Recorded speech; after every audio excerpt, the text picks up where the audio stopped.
Hey everybody, Justin Schlegel with RHP Real Estate and Team Schlegel. Welcome to one of our Financing 101 videos, and today we're going to talk about seller carryback financing.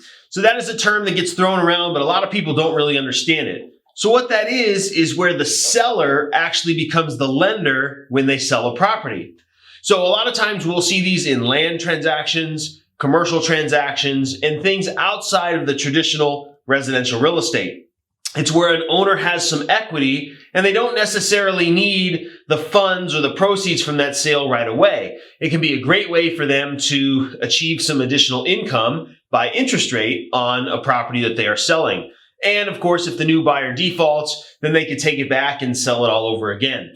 So let's go into some of the terms. So term and balloon. So when you're doing a seller carryback, you have to figure out how long is this going to take place, because with traditional financing, a lot of times you have a 30-year note, but with sellers, they don't want to carry that paper for 30 years. So oftentimes it's going to be a 3 or a 5-year term. And at the end of that stipulated period, there will be a balloon payment that's due for the remaining balance.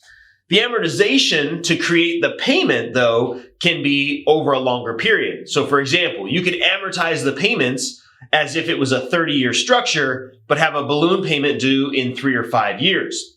And then the servicing. Are you servicing it yourself as the owner that's now the lender, or are you having a third-party company, which is what we usually normally recommend? Are they handling the servicing? And then ultimately the cost, who's going to pay for that? It's pretty minimal, and normally that's paid for either the buyer or it's split 50-50. And finally, the interest rate. So typically a seller carryback is going to be where the interest rate that's agreed upon is a little more than market rate.